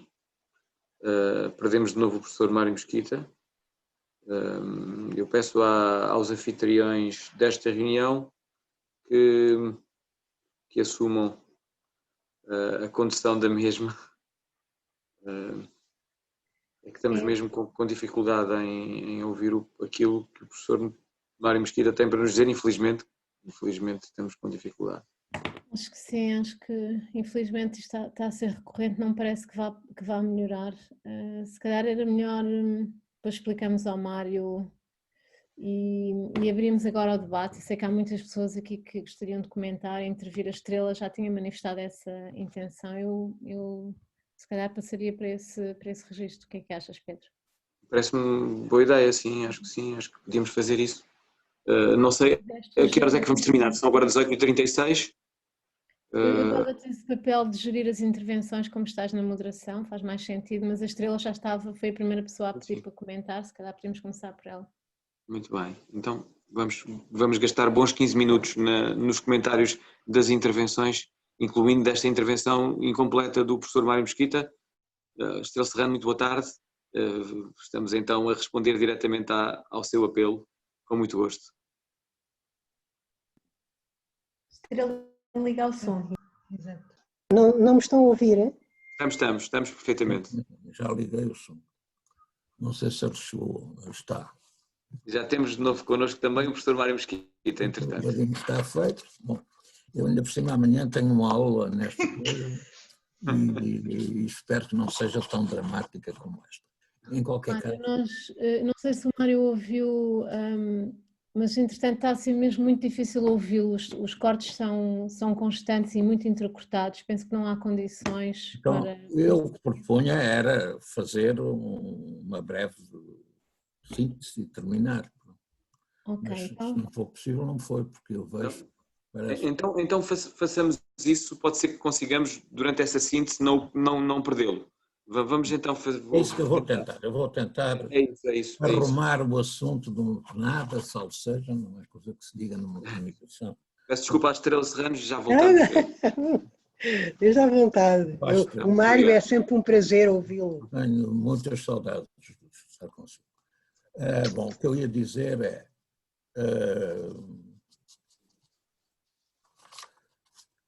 para concluir, eu queria dizer o seguinte, e fazendo mais... Eu acho que esta tese é curioso pô-la em relação com o lado americano da obra do Nelson, porque eu fiz uma licenciatura, quando fui para a Universidade Nova, como disse, não era licenciado, e depois fiz uma licenciatura na Bélgica, em Louvain-la-Neuve, a Universidade de Louvain francófona, e o que eu verifiquei lá foi que, consultando publicações como o Journal of Communication, Journalism Monographs, várias coisas, estavam lá todas na biblioteca em estado virgem, quer dizer, os meus colegas, os meus professores não ligavam muito àquilo. E eu fiz alguns êxitos fáceis, misturando, enfim, fazendo síntese em que havia uma influência da investigação francófona e outra da americana e britânica menos. Em todo o caso, o que quero dizer é que quando cheguei cá era um bocadinho o ambiente virado do avesso, quer dizer, cá estava tudo apontado para o lado americano. E, portanto, eu acho que esta tese também tem importância para se compreender, na sua globalidade, a obra do Nelson. E agora vou terminar, para alívio de toda a gente e para o meu próprio alívio com estes cortes, dizendo: Nelson, investigador, eu estou de acordo com tudo o que foi dito na revista, pela Marisa, pela Cristina, pelo texto inicial dos organizadores, teve um papel muito importante aqui em Portugal, pronto, e a Universidade Nova começou na área muito desligada da área do jornalismo, que também criava problemas, naturalmente, dos alunos. Os alunos muitas vezes escolhiam o jornalismo. Havia algumas pessoas que diziam: eles são os tontos, não sabem o que é que querem. Eu dizia: bem, eles pelo menos sabem ler o que é que está em cima da porta. Se diz filosofia, diz filosofia. Se diz linguística, é linguística. E se diz jornalismo, é jornalismo. Ou se diz comunicação, muitos escreverão comunicação-jornalismo, mas também haverá quem queira comunicação-publicidade ou outra coisa. Bom, não interessa. Já não interessa, quer dizer, porque já está ultrapassado, felizmente. Os herdeiros de Nelson Traquina já ultrapassaram, fizeram com que se ultrapassasse essa fase, e estão aqui vários, e eu felicito todos, não vou citar nomes, porque depois há algum que fica de fora, é sempre um aborrecimento. Portanto,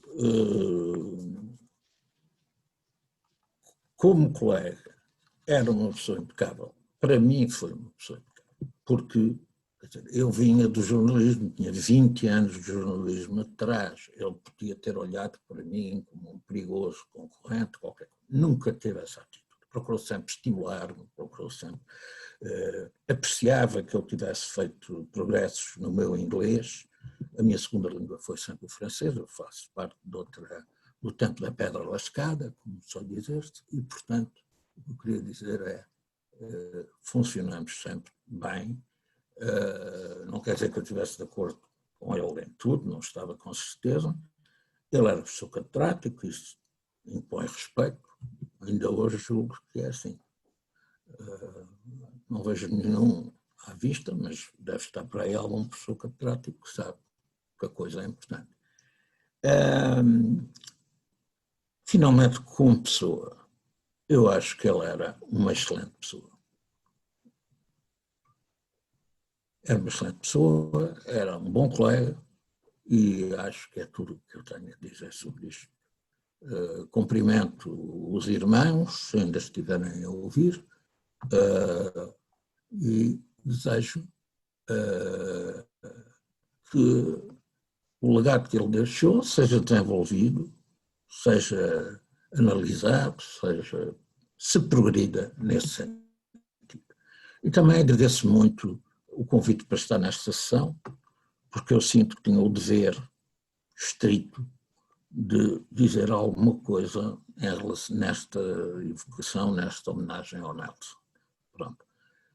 Muito obrigado, portanto, às pessoas que organizaram isto. Muito obrigado a todos e um abraço também para todos, pelo menos para todos aqueles que me conhecem.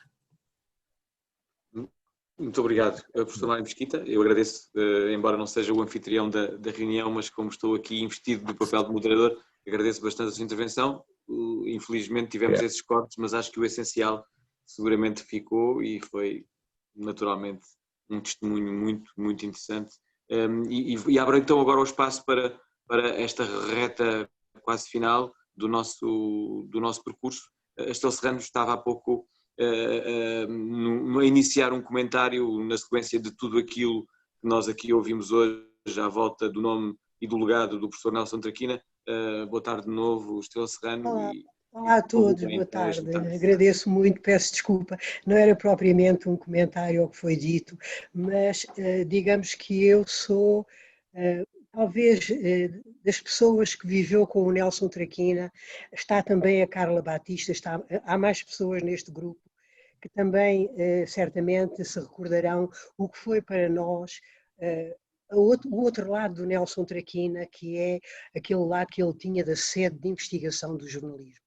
Porque ele achava, a meu ver muito corretamente, que o ensino do jornalismo, sem a investigação do jornalismo, não progredia, porque repetíamos sempre aquilo que era uma prática e até uma teoria que eram conhecidos, mas que era preciso investigar. E então ele, que sempre teve na Universidade Nova, na Faculdade de Ciências Sociais e Humanas, um papel muito especial, dada a sua condição de luso-americano, a sua dificuldade no domínio da língua portuguesa, como todos sabemos, para mim era tão interessante ouvi-lo falar, quer inglês, quer português, e ele por vezes sentia-se acanhado quando tinha que, digamos, fazer uma exposição num contexto mais social, digamos, em português. E eu fui testemunha e companheira dele nesses contactos que nós tivemos no início, quando ele descobriu, já não me recordo se foi ele que me descobriu, se fui eu que o descobri,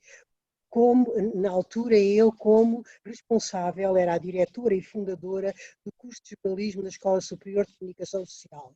Então a escola, a ESC, como vocês todos conhecem, alguns dão aulas lá, aquilo era um luxo para a época, era uma escola que tinha sido, um curso que tinha sido construído com base nos apoios comunitários e que dispunha de estúdios e de meios técnicos e tecnológicos como só a RTP tinha, por exemplo, um estúdio de televisão que fazia a inveja das universidades.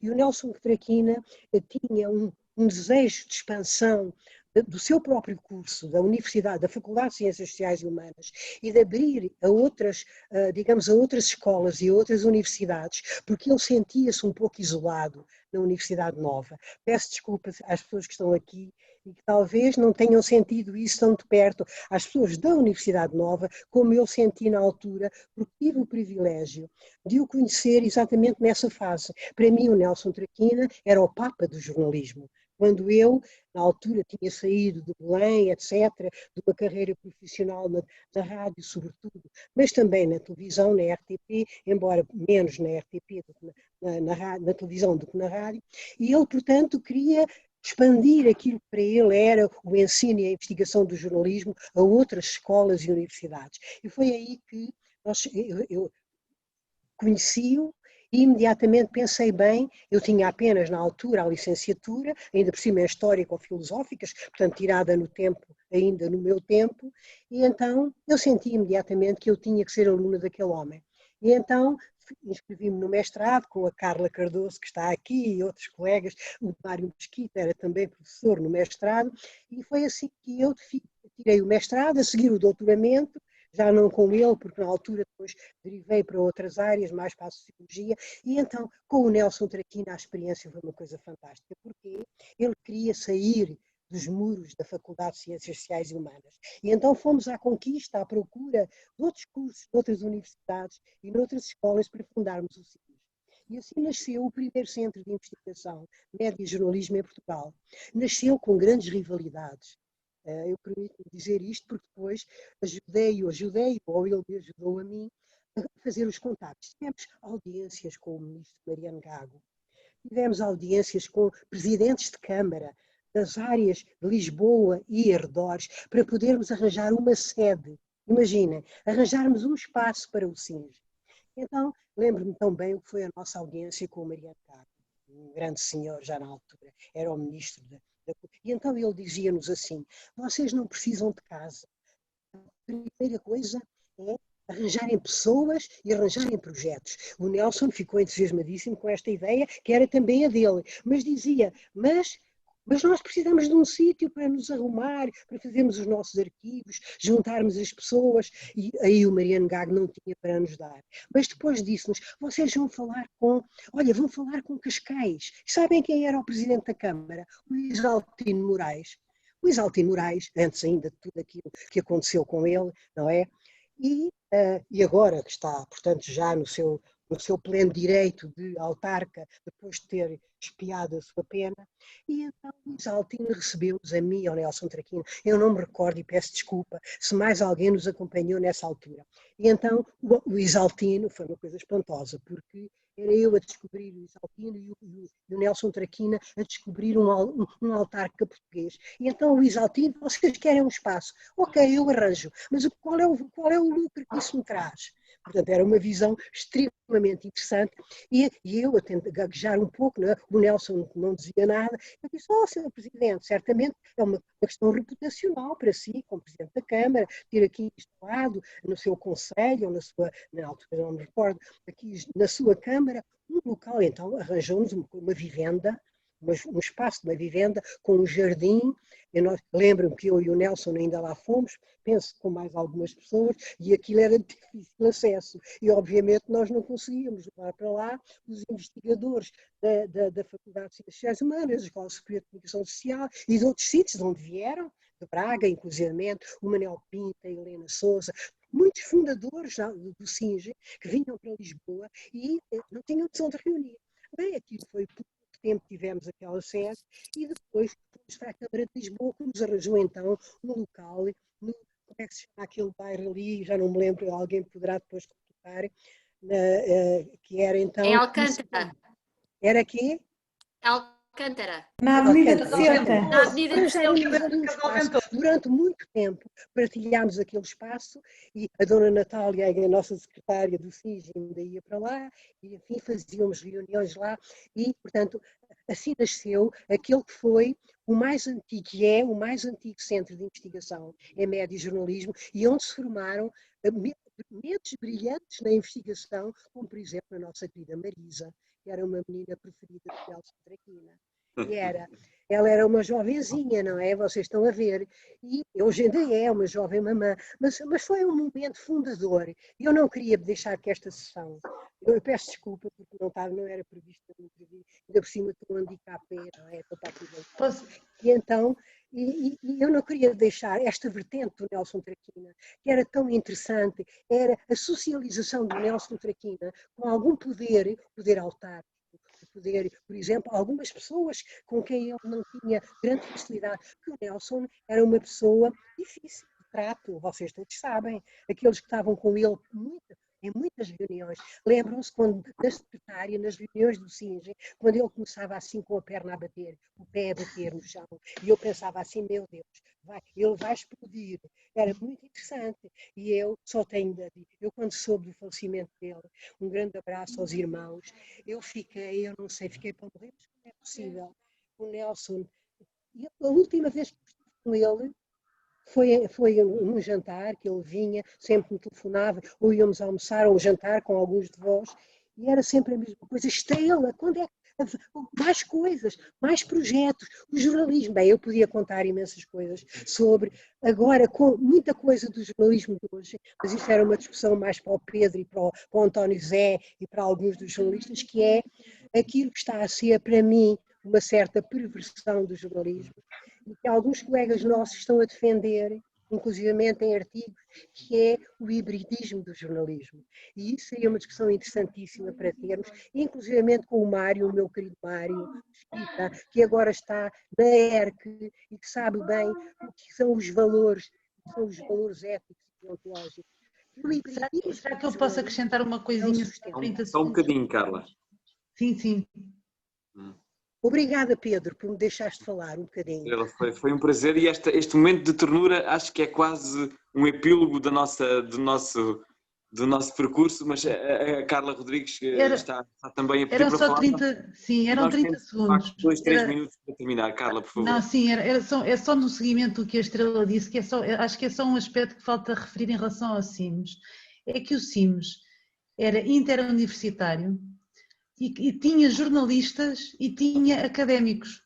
Portanto, era absolutamente excepcional. Foi algo pioneiro. E Pedro, modéstia a nossa à parte, e sem ter rigorosamente nada a ver um projeto com o outro, o Repórteres em Construção é um bocadinho isso. E tem muitas pessoas que foram alunas do Traquina. Ou seja, é esse espírito, é o espírito de conseguir unir universidade e jornalistas, que é tão raro, muito raro, e que mais nenhum outro centro reproduziu, como o Centro de Investigação Média e Jornalismo. Era apenas isso que eu acho que era importante sublinhar também. Obrigada, foi maravilhoso estar aqui com a Rita Ace Ferreira, que foi minha colega de faculdade, com tantos antigos professores, antigos colegas, foi realmente fantástico. Muito obrigada aos organizadores. Um beijinho a todos. Muito obrigado, Carla. Nós estamos praticamente a terminar. Eu vou passar, obviamente, a palavra à Carla Batista e à Marisa, apenas para dizer que estamos a 3 minutos do fim desta sessão. Pergunto se mais alguém quer falar num espaço de 1 minuto e meio. Teríamos, obviamente, todo o gosto ainda em partilhar, em ouvir mais algum testemunho. A sessão, como nos previne a Carla, basta 9, portanto, temos mais meio 1 minuto para alguém falar. Meio minuto. Meio minuto, posso falar? É só para dizer à Estrela que na ERC eu só tenho desaprendido. Ponto. Ponto final, caralho. Muito bem. Carla Batista, se calhar encerravas, por favor, e porque estamos quase no fim. Isto dá um certo suspense, não é? A sessão Zoom a acabar, eu não sabia que estava tão cronometrada assim, mas está mesmo, já aconteceu a todos nós em sessões Zoom acabar abruptamente e nós não queríamos de todo isso. Portanto, antes que isso aconteça, queria, bem, enfim, apenas renovar o agradecimento a todos os que participaram nesta sessão. Saber que fica muita coisa por dizer, eu penso que se abríssemos agora um debate, podíamos ficar aqui o resto da noite a trocar memórias e experiências e desejos e futuros e expectativas, mas seguramente iremos fazendo isso nós, os que estamos vivos, não é? E sabemos recordar os mortos, portanto queria só mesmo, acho que foi interessante, foi estimulante, foi desafiante, foi comovente também, portanto estamos seguramente muito contentes e foi muito bom ouvir a Estrela. Desejamos-lhe as melhoras, que rapidamente essa convalescença termine com sucesso e pronto, não sei se a Marisa quer dizer ainda alguma coisa, mas agradecer muito aos irmãos do Nelson que estiveram connosco este tempo todo e sim, se vierem a Lisboa, por favor, contactem-nos. E pronto, e ao Eduardo Médici, ao Rogério, às pessoas que eu vou... A Maria José Mata, a Carla já falou, a Anabela Lopes, que interessante já foi, tanta gente que está aqui com quem seria interessante continuar nesta conversa, muito obrigado e até breve. E também obrigada a ti, Pedro, por esta moderação. Um prazer, obrigado. Sim, senhor. Obrigada a todos, era só isso que eu queria dizer. De facto, Nelson era uma pessoa muito especial e acho que tantos terem estado aqui em comunhão é a prova disso. Obrigada a todos. Obrigado. Obrigada.